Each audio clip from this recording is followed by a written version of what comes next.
আসসালামু আলাইকুম। এখন শুনবেন সংবাদ শিরোনাম।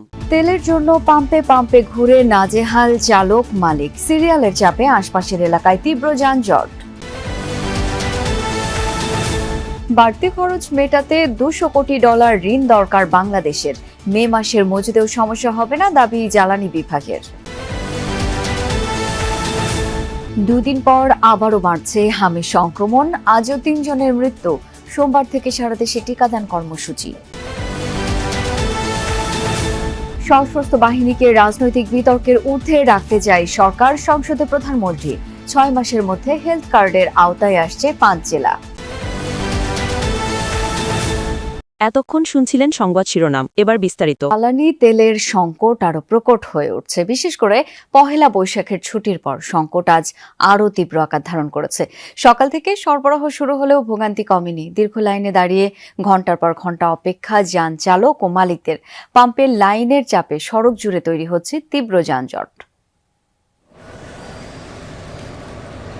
পহেলা বৈশাখ উপলক্ষে একদিন বন্ধ ছিল তেল সরবরাহকারী ডিপোগুলো, ফলে রাজধানীর অধিকাংশ পেট্রোল পাম্পেই দেখা দেয় তীব্র তেলের সংকট।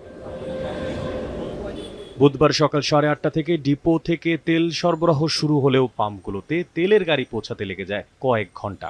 ফলে মধ্যরাত থেকেই পাম্পের সামনে লাইন ধরে অপেক্ষা করেন চালকরা। সারা রাতে ছিলাম, এই শুরু করছে এখন। তেলের জন্য কালকে রাত্রে 11টায় আসছি, রাস্তায় বসে ছিলাম, তেলের জন্য অপেক্ষা করতেছিলাম গাড়ি কবে আসবে। পাই না তো, মানে কি সিস্টেম তো সবারই ফলো করতে হবে, যেহেতু তেলের সংকট, ঠিক আছে, সবাই সিরিয়াল নিয়ে তেল নেয়, আমরা সেটাই ফলো করি। চুরি হওয়ার তো ভয় অবশ্যই ছিল, তাছাড়া তো বিকল্প কোনো ওয়েও নেই, এর বাইরে তো আর কোনো উপায়ও নাই রেখে যাওয়া ছাড়া, না হলে তেল নিব কিভাবে।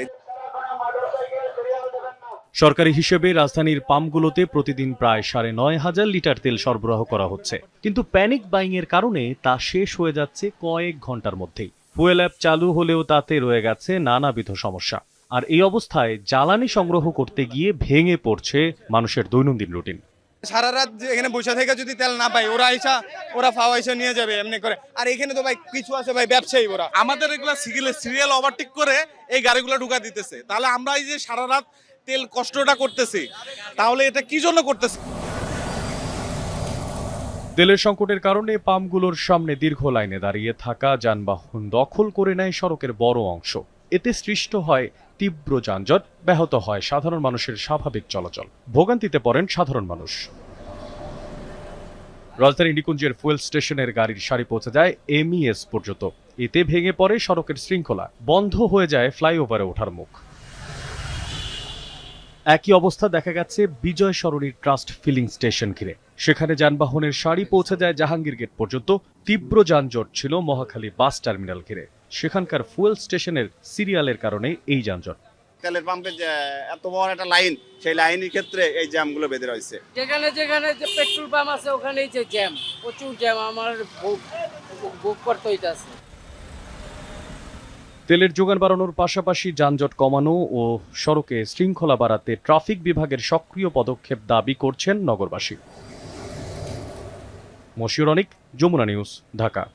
বাংলাদেশের অর্থনৈতিক স্থিতিশীলতা রক্ষা ও জ্বালানি চাহিদা মেটাতে উন্নয়ন অংশীদারদের কাছে $2 বিলিয়ন সহযোগিতা চেয়েছেন প্রধানমন্ত্রী তারেক রহমান।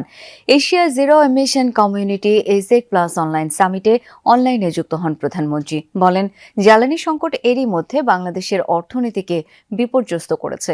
সংকট কাটিয়ে উঠতে সরকার স্বল্পমেয়াদী নানা পদক্ষেপ নিয়েছে।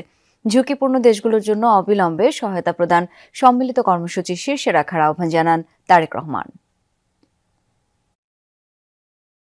এশীয় দেশগুলোর সহযোগিতামূলক জোট এজেক প্লাসের অনলাইন সম্মেলন অংশ নেন Bangladesh, Bharat, Sri Lanka, Philippines, Malaysia, Singapore, Thailand, Vietnam, Australia ও ইন্দোনেশিয়া সহ বেশ কিছু দেশের সরকার ও রাষ্ট্রপ্রধানরা ছিলেন।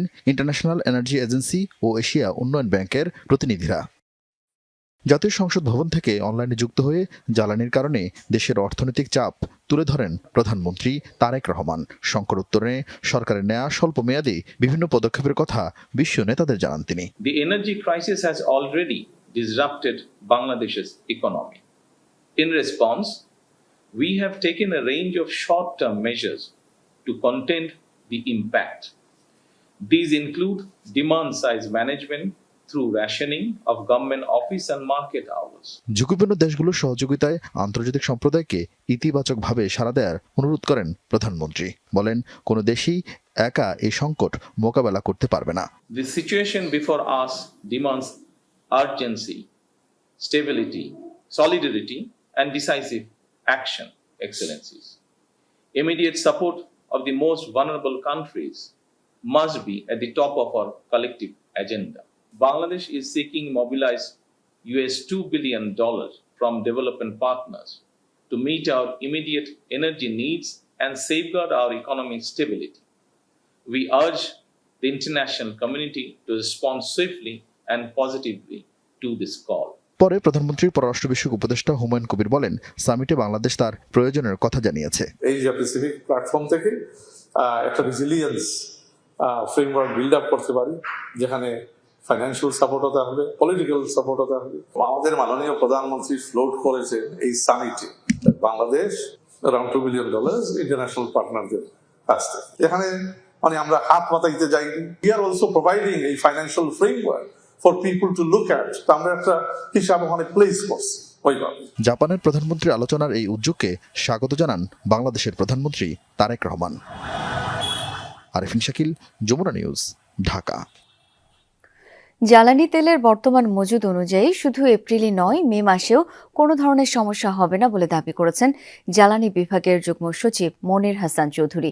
দুপুরে সচিবালয়ে এক ব্রিফিংয়ে তিনি বলেন, মের প্রথম সপ্তাহে ক্রুড অয়েলের চালান আসবে। অন্যদিকে প্রধানমন্ত্রীর তথ্য উপদেষ্টা বলেছেন, এপ্রিলে জ্বালানির দাম বাড়ছে না, তবে মধ্যপ্রাচ্যের যুদ্ধ দীর্ঘস্থায়ী হলে মে মাসে জ্বালানির দাম সমন্বয় প্রয়োজন হতে পারে। মধ্যপ্রাচ্যে অচলাবস্থা কাটেনি, বরং যুক্তরাষ্ট্রের অবরোধের কারণে জ্বালানি তেলের সংকট আরও বেড়েছে। এ অবস্থায় তেল নিয়ে বিপদ বেড়েছে বাংলাদেশের। তবে সরকারের দাবি, জ্বালানি মজুতে কোনো সমস্যা নেই। এখন পর্যন্ত ডিজেল মজুত আছে 1,01,385 ton, octane 31,821 ton, petrol 18,211 ton, এছাড়া জেট ফুয়েল 77,546 টন মজুত আছে।